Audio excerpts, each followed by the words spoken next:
These off it and wipes her face with his blood. Now, here's my yes/no question. Is that really the way to instill a system of decency? Is that what you do? No, I... All right. OK. Well, answer the point. Patrick is implying that that's what happens in hunts today. I think that's what happens in the pantomime, perhaps. Is that what happens? Doesn't happen.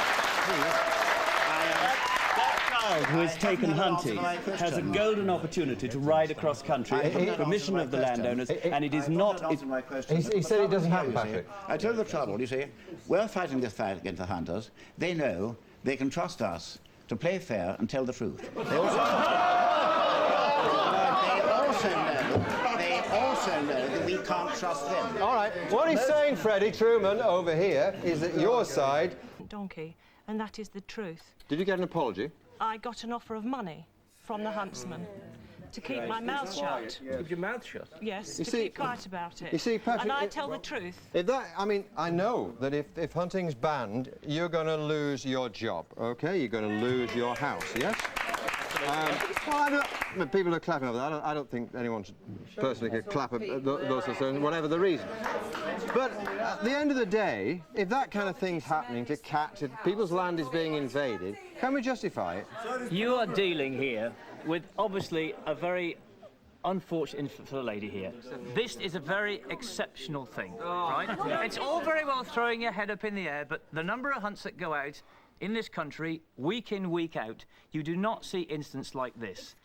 These things can happen, but at the end of the day, all we're talking about is one incident here. Okay. But you're going to be dealing... Excuse me, let me just finish. That you're going to be saying at the end of the day that Mr. Foster is going to sit here and you're going to judge us on one incident like this. No. And at the end of the day, Mr. Foster is sitting there with the power to do away with my way of life. No, it's nobody's show. Don't be silly. It's nobody's show. No, it's not one incident. It's several incidents. Right, you've made the point. Can I just say this? What we're talking...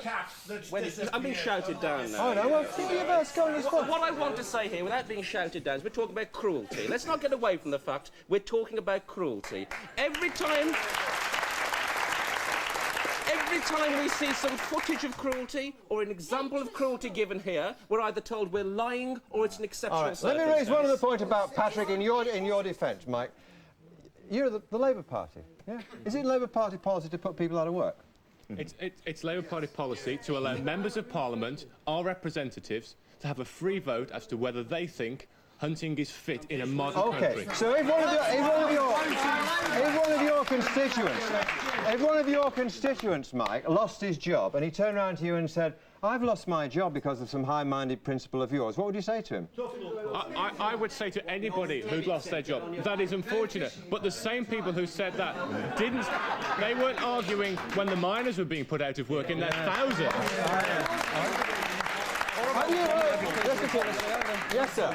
Yes, sir. I represent the agricultural workers of this country, 25,000 of them. And they decided year after year at their policy conference to oppose hunting. And at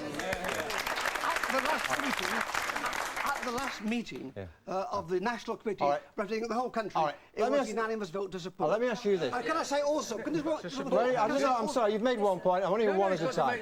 Adam, you said at the beginning of this section, or we said at the beginning of this section, that you do this, you're a solicitor, you do this for fun. You've heard all the evidence here today.